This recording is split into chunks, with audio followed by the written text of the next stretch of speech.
Green Team Media. When we finally got our look down, I think what we were trying to avoid was like the 70s or the 80s kind of look. We didn't want any of that type of eye makeup going on. We really wanted to have something that was like very avant-garde, you know, things that you only really see like in magazines that nobody would ever really wear in real life.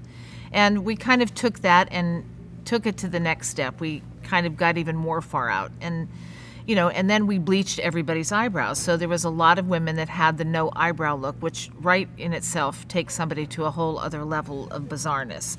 So, and we even did some of the men, which was really fabulous, some of the younger men. So we had some really wild looks on everybody. Even the men had colored hair, their hair was set, they wore makeup. I mean, everybody was done, and it was just wild and fabulous. It was kind of like Jean-Paul Gaultier on acid.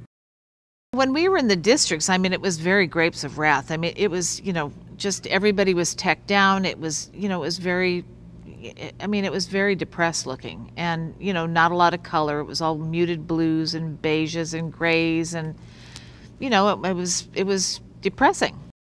Well, when I first met Jennifer, she's amazing. She's such a lovely young woman, so open, so genuine, you know, and I think she was like perfect casting for Katniss. You know, I'd never seen her with dark hair, and I actually think she is so stunning with dark hair. I don't know if she'll keep it or not for the rest of her, you know, career, but everybody seems to think she looks really spectacular with her dark hair, and I tend to agree. Well, when we first see Effie, she does come to District 12, and we, you know, Gary wanted to have her be a little subdued because, as I said, the culture shock between the two, you know, the two areas is so extreme. I mean, you have this completely depressed area, and then you have Effie, who comes from this opulent capital. So in and of itself, the way she shows up, she is very shocking compared to what you've been seeing.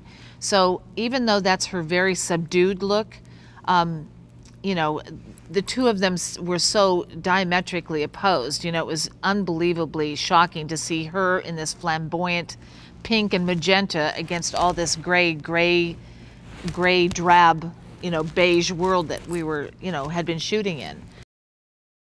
President Snow, Donald Sutherland, oh, what a treat he was. He was fabulous. He came in, he was so into his character and so into, you know, making this thing work for him, and he just loves the process of, you know, the whole thing of creating a character. So Donald came in, and I sat and worked with him an entire day, and after we tried all of these things on him, I said, you know what, Donald?